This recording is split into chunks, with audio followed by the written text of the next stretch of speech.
Bonjour, Aurélie Coulon, praticienne en hypnose, en IMO et en Lao Chi. Alors aujourd'hui, je vous fais une vidéo sur les phobies. Ça fait très longtemps que je voulais la faire et en fait, je vais la faire d'une manière un peu particulière. Comme vous pouvez le voir, si vous avez regardé d'autres de mes vidéos, je vais la faire en mouvement. J'espère que ça ne va pas vous donner le tournis, mais je suis un peu comme tout le monde. En fait, le bouger, ça me permet de réfléchir et surtout, en fait, ça fait 3 fois que j'enregistre cette vidéo et j'en ai un peu marre. La première fois, j'étais malade, donc j'avais plus de voix et ma voix a lâché. Et les 2 fois suivantes, je ne peux pas vous expliquer pourquoi la vidéo a coupé en plein milieu. Voilà. Donc, comme j'aime ce sujet, je vais la faire. Donc, j'espère que ça va pas couper. J'ai effacé des choses, parce que là, je viens juste de faire la précédente. Et j'espère que je ne vais pas m'emmêler les pinceaux, mais voilà, on va y arriver. Donc, si jamais ça vous donne le tournis, en tout cas, à ce moment-là, je vous invite à regarder, à ne pas regarder, à juste écouter le son. Donc les phobies, comme je vous disais, c'est vraiment un sujet que je vais enregistrer depuis longtemps parce qu'en fait, c'est un sujet que j'adore tout particulièrement. Je ne peux pas vraiment vous expliquer pourquoi, mais j'aime particulièrement suivre les phobies. Peut-être parce que ça génère aussi des crises d'angoisse et que j'aime bien suivre les crises d'angoisse. Pourtant, ce n'est pas du tout des choses auxquelles je suis moi-même sujette, mais j'aime ça. Voilà, c'est comme ça, tant mieux. Je ne peux pas vous expliquer. Moi, pour les phobies, en fait, j'utilise vraiment l'hypnose parce que je suis aussi formée au mouvement oculaire. Mais pourtant, on traite les traumas en mouvement oculaire. Mais je trouve que l'hypnose est beaucoup plus efficace pour les phobies. Donc j'utiliserai l'hypnose si vous venez me voir, à moins que vous ayez vraiment une demande particulière. Vous avez déjà essayé l'hypnose avec quelqu'un d'autre et ça ne marche pas. Vous préférez faire une autre technique. Pourquoi pas? Il n'y a pas de souci. Mais moi, sachez que d'une manière générale, je vais plutôt utiliser l'hypnose. Les phobies, vous savez ce que c'est, hein, une peur irraisonnée qui génère des réactions très fortes, qui peut être la peur d'un objet, d'un lieu, d'un animal, etc. Ou des choses, comme me disent des fois les personnes, elle est très bizarre ma phobie. J'en dis non, mais vous n'êtes pas le premier, la première que je reçois pour ça. C'est vrai, en général, il y en a eu d'autres, mais c'est vrai qu'il y en a qui sont assez étranges, mais c'est comme ça. Faut pas juger, hein, c'est comme ça, le cerveau il a fait ça, il a mis ça en place. Bon, on défait, on défait. Voilà, et qui va en fait impacter plus ou moins votre vie. Donc en général, les personnes qui ont une phobie qui est installée depuis longtemps, c'est quand c'est une phobie qui ne les impacte pas vraiment dans leur vie. Par exemple, prendre l'avion, on ne prend pas l'avion tous les 4 matins. Mais ça peut aussi être quelque chose qui vient à un moment et puis qui vous impacte et très vite vous allez essayer de vous en débarrasser. Et c'est très bien parce que du coup, elle va être moins ancrée aussi. D'ailleurs, je vous mettrai bientôt une vidéo, si j'arrive à l'enregistrer du premier coup, sur les ancrages ici, normalement. Voilà. Donc je disais, voilà, ça va être, moi je vais catégoriser plutôt que de savoir si c'est l'agoraphobie, l'hémétophobie, etc., etc. Je vais plutôt catégoriser dans est-ce que ça vous impacte beaucoup ou est-ce que ça ne vous impacte pas beaucoup. Voilà. Ensuite, ce qui est intéressant de savoir pour les phobies, souvent, enfin en tout cas ce qui intéresse les personnes qui viennent, parce que j'ai envie de dire à la rigueur, pour moi ça ne change pas grand-chose, c'est l'origine de votre phobie. Alors, l'origine des phobies, il y en a plusieurs. Des fois, les personnes pensent qu'elles le connaissent, qu'elles la connaissent. Des fois, oui. Des fois, non. Des fois, elles se trompent. Parce qu'en fait, souvent, c'est une chaîne d'événements. En fait, il faut qu'on remonte au tout premier événement. C'est ça qui est intéressant. Mais même si ça ne revient pas en conscience, c'est pas grave. L'inconscient va le faire, donc il n'y a pas de souci. Donc souvent, les personnes aiment bien arriver et me dire je sais d'où ça vient. En fait, des fois, c'est pas ça. On se rend compte pendant la séance que c'est pas ça.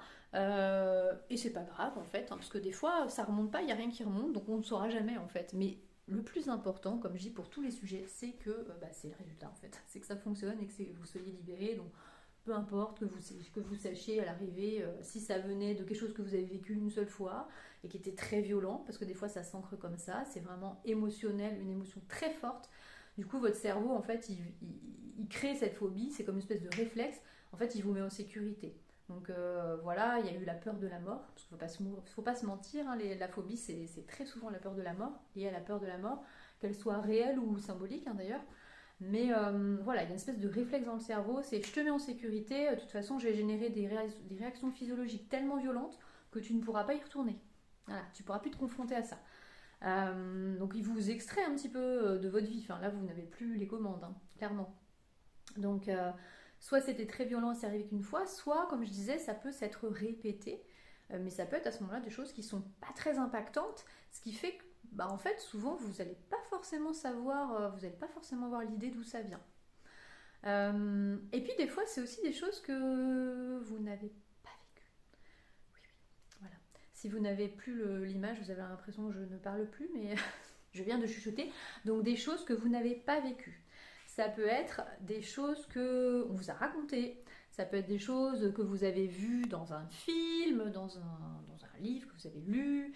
Euh, j'ai même eu, grâce à une dame, en fait, la confirmation, non, parce que j'avais même pas l'idée, mais comment dire, l'information, l'expérience de voir qu'en fait, une phobie, ça peut venir du souvenir de quelqu'un d'autre.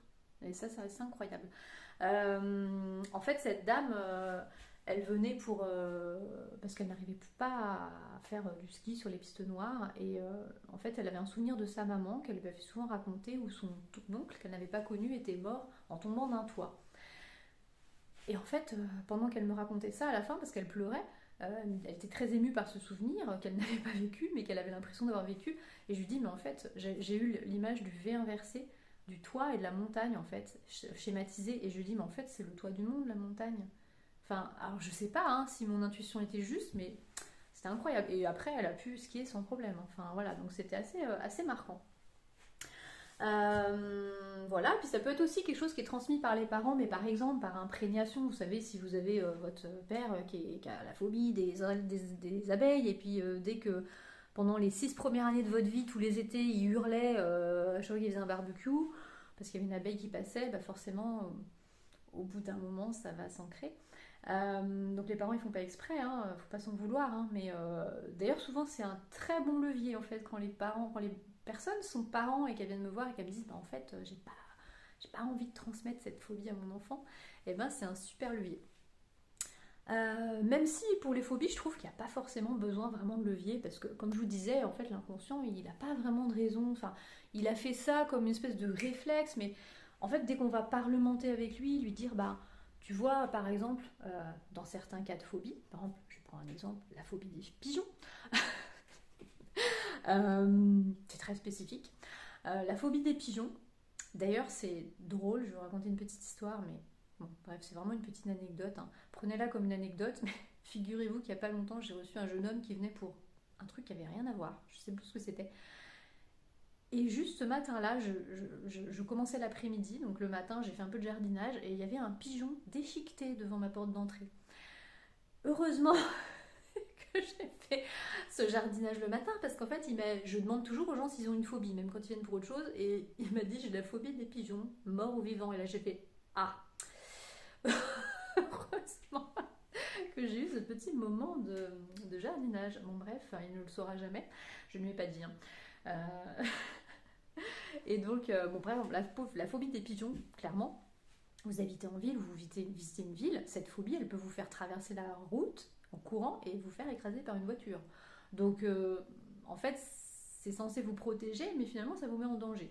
Donc, tout ça pour dire qu'on peut parlementer avec la partie inconsciente et lui dire, bah, tu vois, en fait, ça n'a pas de sens.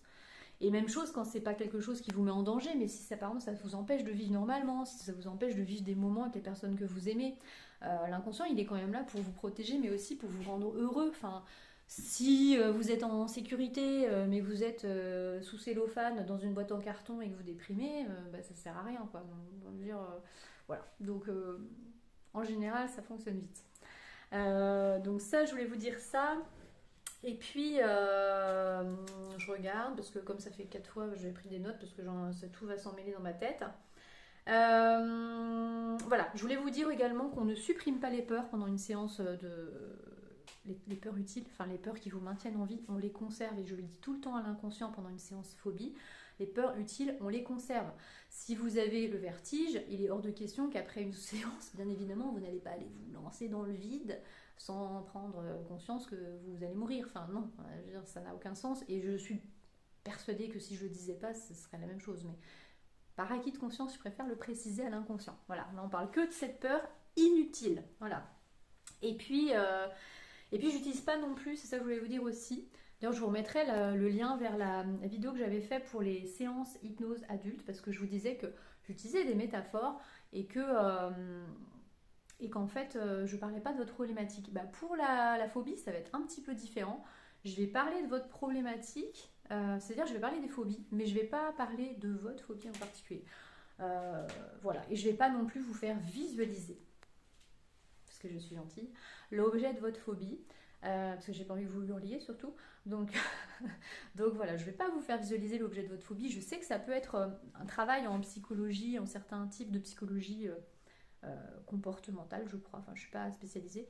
Mais voilà, non, ce sera pas le cas. En tout cas, moi, c'est pas comme ça que je travaille en hypnose. Voilà, peut-être qu'il y en a qui travaillent comme ça, mais moi non. Et puis, ce que je voulais vous dire également, c'est que je travaille en 2 séances. En 2 séances, et que entre les 2 séances, peut-être vous pouvez tester, ça dépend ce qu'est l'objet de votre phobie. Si vous testez, je vais vous inviter. Oh là, on a échappé au drame. Là, c'est mon téléphone que j'aurais cassé. Voilà, si vous pouvez tester, je vais vous inviter à ne pas forcer, à ne pas le faire exprès. Si vous ne le sentez pas, le faites pas. Il faut vraiment faire la 2e séance. Et puis, même après la 2e, hein, il va falloir que vous jaugiez, que vous trouviez un équilibre entre je teste assez rapidement, mais je ne me mets pas en situation de complète insécurité. Enfin, comment dire, pas insécurité, mais voilà, il ne faut pas que vous vous sentiez trop mal. Sinon, ça n'a pas de sens. Soit ça disparaît comme ça disparaît progressivement, mais n'attendez pas non plus 6 mois pour vous y confronter. Vous voyez ce que je veux dire? Bon, après, des fois, il y a des personnes qui ont pris leur billet d'avion pour dans 10 jours. Ben, on fait qu'une seule séance et puis ça fonctionne très bien. Donc voilà. Mais bon, moi j'aime bien aller au bout des choses et être sûr que tout est terminé. Hein, et puis c'est pas de la magie non plus, l'hypnose. Même si des fois c'est magique. Et puis ce que je voulais vous dire pour terminer, c'est un petit conseil. C'était, vous savez, l'expression remonter en selle, ou remonter à cheval, ou remonter en selle, je crois on dit. Et bien en fait, c'est vraiment tout à fait adapté aux phobies. C'est-à-dire que, je vous donnais un exemple personnel. En fait, vous allez court-circuiter l'ancrage de la phobie si vous refaites tout de suite. C'est-à-dire que, par exemple, moi, j'ai commencé en janvier les cours d'équitation. Et il n'y a pas longtemps, j'ai eu mon 8e cours et j'ai fait pour la première fois du galop. Donc, si vous avez déjà fait de l'équitation, le galop, vous savez, c'est impressionnant. Enfin, on a l'impression d'être... le cheval, c'est un énorme animal avec une puissance de fou. Et en fait, à un moment, le cheval est parti au galop, tout seul. Donc, je me suis retrouvée sur l'encolure du cheval. J'étais plus sur la selle, en fait. Donc, la prof m'a dit... elle a très bien géré. Elle m'a dit, tu recules avec tes bras, tu te remets en selle, tu reprends les rênes. Et en fait, comme j'étais prof avant, j'analysais un petit peu sa pédagogie en même temps et je me suis dit, mais en fait, elle fait exactement ce qu'il faut parce que elle aurait pu me dire, on descend, allez, on va prendre, tu vas marcher, tu vas souffler un peu. Non, elle m'a fait repartir et elle a fait exactement ce qu'il fallait parce que je pense que si j'avais fait une pause, je serais peut-être pas remontée sur le cheval. Enfin, et puis peut-être la fois d'après, j'aurais fait oula, puis j'ai qu'une séance par mois, alors j'aurais eu le temps d'avoir peur. Et en fait, c'est ce qu'il faut faire, il faut tout de suite y retourner. Il ne faut pas laisser le cerveau, faut faire ça à chaud. À part si vraiment la phobie, voilà, vous êtes déjà... bon, moi, je me suis pas fait mal, enfin, vous voyez, donc... mais bon, petit conseil au passage. Voilà, écoutez, ça n'a pas coupé. J'espère que je vais pouvoir vous dire au revoir sans que ça coupe. J'espère que ça a bien enregistré. Donc, n'hésitez pas si vous avez des questions, s'il y a des choses que, voilà, des petites expériences que vous voulez partager, vous pouvez mettre ça, je fais le mouvement plus vers le bas comme si vous alliez voir la zone de commentaires, bref, vous pouvez mettre ça en barre de commentaires, et puis n'hésitez pas à m'appeler, m'envoyer un message, il n'y a pas de souci, même si vous n'habitez pas dans la région, même si vous n'allez pas faire une séance avec moi, je suis aussi là pour ça fait partie de mon travail d'informer. Et puis n'hésitez pas à vous abonner aussi si vous voulez recevoir les prochaines vidéos, notamment celles sur les ancrages, et aussi j'ai déjà enregistré mais je vais la mettre en ligne plus tard sur l'hypnose spirituelle, l'hypnose de régression. Je vais vous parler de ça aussi, même si je ne pratique pas. Voilà, et bien je vous dis à bientôt pour une nouvelle vidéo. Au revoir.